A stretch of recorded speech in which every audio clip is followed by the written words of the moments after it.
Good evening, everybody. Good evening. Good evening. Happy end of Shabbat, everybody. If you don't know me yet, I'm Rabbi Drew, also known as Drew Kaplan. Also, and more importantly, for the purposes of this evening, I am also Sophie Kaplan's father. So I'm Sophie Kaplan's dad, the bat mitzvah girl herself. That is my claim to fame for the evening. We have a nice little Havdallah lineup. Sophie, of course, will be kicking things off with Havdallah, followed by a nice little speech, and then I will wrap things up with a speech of my own representing Sophie's parents.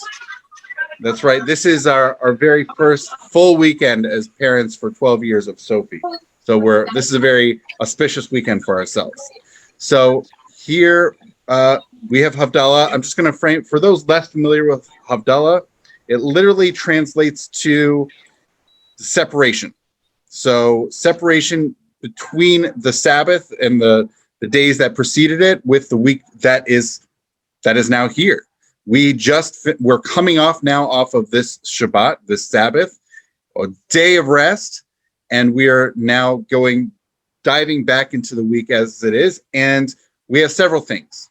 It starts off with a paragraph of several verses from our scriptures. We also have wine, or in our case, we actually have grape juice, we have a candle, and we have spices, and another blessing in which we thank God for creating the week and also the Sabbath and allowing us to separate all of that. So Havdalah Lahavdil. So we're going to now separate, being led by none other than the bat mitzvah girl herself, Sophie Kaplan. All right, here she is. All right, this is Sophie herself. Here is the bat mitzvah girl. Should I go now? Yes, here we go.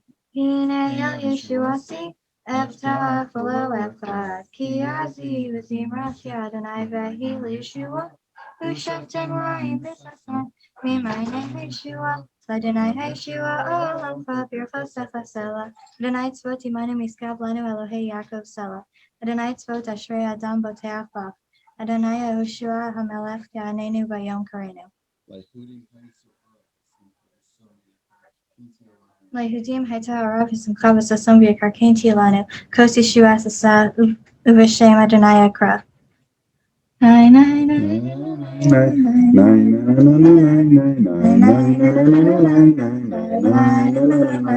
Baruch atah Adonai Eloheinu melech haolam borei peri hagafen borei peri hagafen. Amen.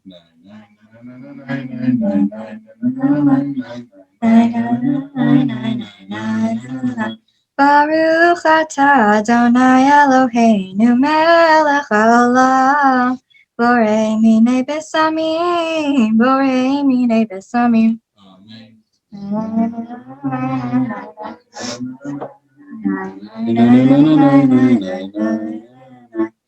Baruch atah Adonai Eloheinu melech haolam borei morei ha'esh borei morei ha'esh.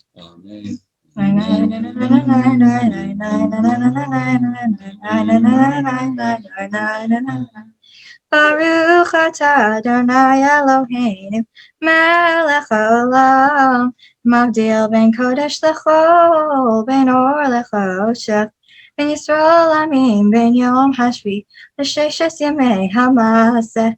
Baruch atah Adonai hamavdil ben kodesh lechol.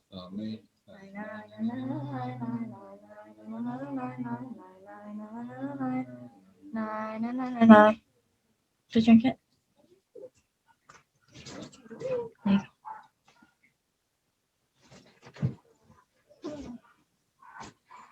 There you go.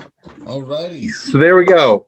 Sophie just led her first Havdalah service as a bat mitzvah girl herself. Very exciting. And now, I see some claps going on. Now as we transition on, so not just leading Havdalah service for this evening for our own benefit and our own entertainment, I also have the honor of transitioning now into welcoming her in sharing some words of Torah, a speech of her own to share about this transition now, this separation into becoming a bat mitzvah herself. So here she is back. All right, here's Sophie. Thank you all for coming out tonight to my bat mitzvah Havdallah service. I would have loved to have been able to celebrate in person right here in Cincinnati with loved ones coming to town both near and far, but alas, we find ourselves in a global pandemic, making travel not as simple as it used to be. Fortunately, however, through the modern miracle of the internet, we are able to connect through this technology. The Torah portion that was read in shul this morning discussed many things. In this Torah portion of Shemini, one of the subjects talked about is which animals God instructs our people that we can and cannot eat.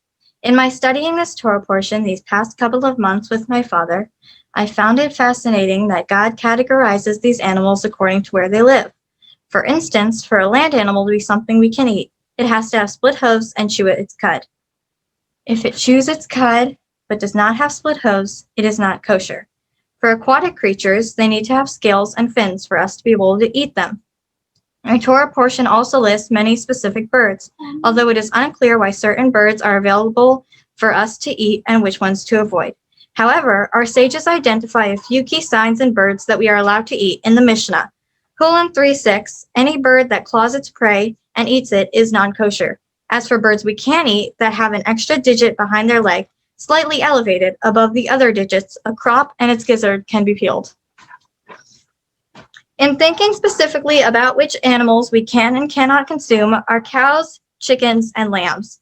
While some of the animals that we cannot eat are rabbits, crows, and owls. We refrain from eating creepy crawlers because they are impure and can make us impure. We are commanded to refrain from eating some animals because they impurify us, and part of what we are commanded to do is to be holy, which is the opposite. Being a bat mitzvah means accepting responsibilities and striving to be holy and pure, which includes avoiding impure animals. I found the following insight fascinating, as my uncle, Rabbi Adam Shire, said in the name of Rabbi Yisrael Salanter, the laws for kashrut or of eating kosher are in this week's parsha, while the concept of lashon hara, speaking badly, is in next week's parsha, to remind us that just as we watch what comes in our mouths, we should watch what comes out of them as well. Next year, for the first time in my life, I'll be attending a public school. Until now, I have had the privilege of a Jewish education. First at the preschool and kindergarten of the Alpert JCC in Long Beach, then at the Hebrew Academy of Orange County in California, and now Rockburn Academy in Ohio. As I continue my education next year at Walnut Hills, I will continue to live Jewishly despite the different environment. While I plan on excelling academically at Walnut Hills, my Jewish education will require more effort, focus, and attention than I have needed before. I plan on strengthening my Jewish identity by keeping my Jewish friends, going to a Jewish camp, and getting home lessons on Judaism.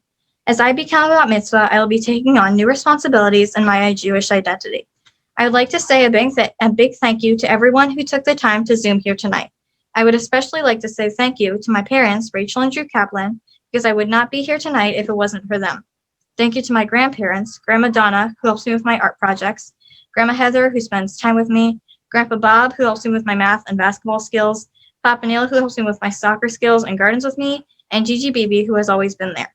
Thank you to all my siblings, Lily, who is strong and funny, Emma, who's artistic and imaginative, Eli, who's cute and creative, and Patty, my dog, who's cuddly. Thank you to Dord Eric, who helped me perfect my speech but couldn't make it to a 4 a.m. Zoom in Israel.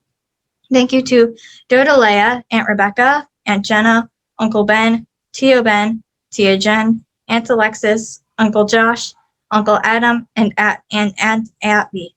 Thank you all so much for celebrating this milestone in my own personal and Jewish journey. Good night and Shavua Tov. All right. Well, thank you, Sophie. Good job. All right. Good job, Sophie. Woo! All right. Although Sophie will make a cameo later on, she'll be coming back, as she will definitely be coming back, 1,000%.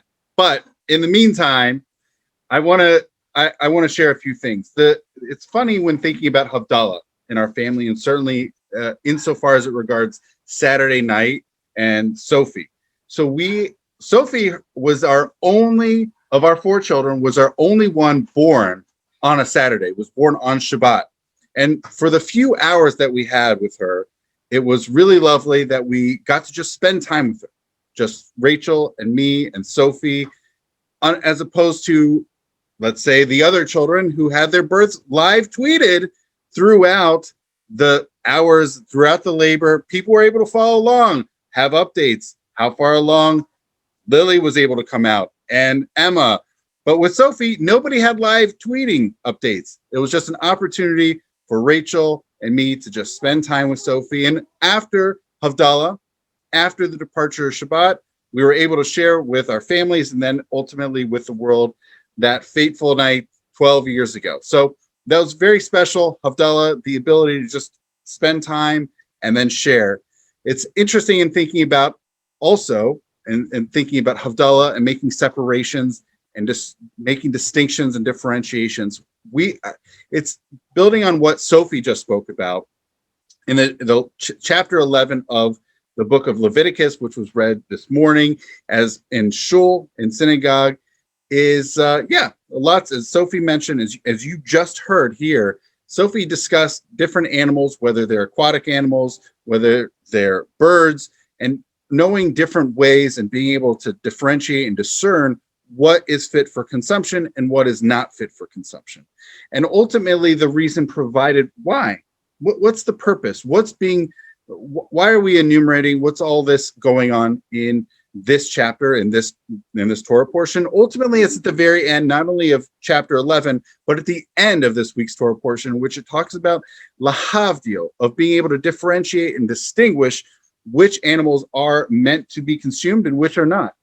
And that's something you also just heard. And again, to build on what Sophie just mentioned, this is a new adventure that she's embarking on, and not only her educational career, but also just her own personal identity. Yes, she attended both the Alpert JCC in Long Beach for preschool. She also attended the Hebrew Academy of Orange County, and she's been for the last few years now at Rockburn Academy. She's only been attending Jewish schools, and so this is going to be a totally new foray for her of going into not only just a different educational context, but being outside of sort of the Jewish bubble. So being able for her to differentiate and lahavdil, and to be able to separate and discern how she's going to manage and build upon her own identity is going to be very important. And just as she was born 12 years ago, and having that time to separate from both the Shabbat and also after Havdallah and going into the world after that, and being able to be shared and thinking about that is also for her of her managing and building her own Jewish identity, and thinking very intentionally about how she's going to do that. This is a whole new beginning for her of thinking about how to construct her own identity and learn and maintain that Jewish identity. So Sophie, come on back. We got a little applause from there we go. Here she is, the bat mitzvah girl herself. So Sophie, congratulations, happy bat mitzvah. And this is really definitely not the conclusion. It's definitely the beginning of a new journey and a distinction and a Havdalah of sorts. So Sophie, Mazal Tov. Thank you. All right, so Sophie is going to be around. We're going to, I don't know how to yes. So Sophie's here. I don't know how we want to do this. If people want to have a few things they want to say, tomorrow, for those in the area, between 11 and 1 at our house, if you need, you can email me or Rachel, contact us. We're going to have a chill on the front lawn. Out front, we're going to have Kona ice coming. You can feel free to chill with Sophie. We have a really cool blown up picture of Sophie. You're welcome to use marker and congratulate Sophie on her becoming a bat mitzvah. And with that, anything else? All right. Well, thank you everybody so much for coming out tonight to Zoom in. Mazel tov again. Come back, Sophie. Here she is, the bat mitzvah girl herself. Mazel tov, Sophie. And thank you everybody for coming out tonight. Yay! Mazel tov! Mazel tov.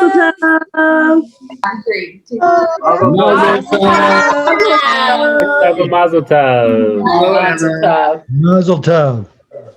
You didn't say anything. 3. Everyone dedicated to go to Wednesday? EJ. Perfect. That's EJ. Hey. He's not shy. All right. I think we can go. Okay. All right. Good night, everybody. Bye, Theo. Bye. See. Bye. Bye.